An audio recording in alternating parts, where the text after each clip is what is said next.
আসসালামু আলাইকুম। শীতকালে কিডনি রোগী, বিশেষ করে ডায়ালাইসিস রোগীদের একটা অন্যতম সমস্যা হচ্ছে শ্বাসকষ্ট। নিয়মিত ডায়ালাইসিস পাচ্ছেন এমন রোগীরা দেখা যায় যে শীতকালে অনেক বেশি অসুস্থ হয়ে হসপিটালে চলে আসেন। ঠান্ডার কারণে শরীরের রক্তনালী সংকুচিত হয়ে যায়।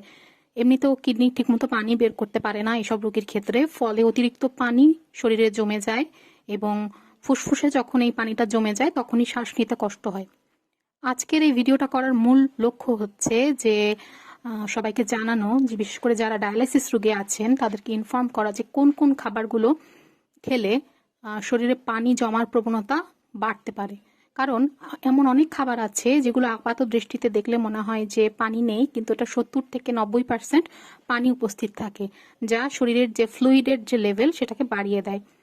যেমন আমরা যে রেগুলার আমাদের মিলে যে ভাত থাকে, ভাতে কিন্তু প্রচুর পরিমাণে পানি আছে।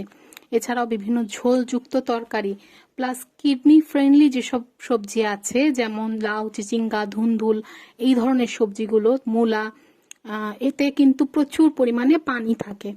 তারপর লো পটাশিয়াম ফলের মধ্যে পাকা পেঁপেতে কিন্তু একটা বড় অ্যামাউন্টের পানি আছে।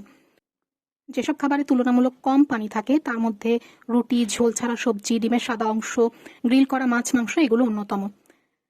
শ্বাসকষ্ট হলে পেশেন্টের যেসব লক্ষণ দেখা দেয় তার মধ্যে অন্যতম হচ্ছে শুয়ে থাকলে শ্বাসকষ্ট হতে পারে, রাতে হঠাৎ হঠাৎ হাঁপিয়ে ওঠা, পা মুখ ফুলে যাওয়া বা ইডিমা হওয়া, হঠাৎ করে ওজন অনেক বেশি বেড়ে যাওয়া। তাই শীতকালে গরম কাপড় পরুন, নিয়মিত ওজন মাপুন। শ্বাসকষ্ট শুরু হলে দেরি না করে দ্রুত চিকিৎসকের সাথে যোগাযোগ করুন।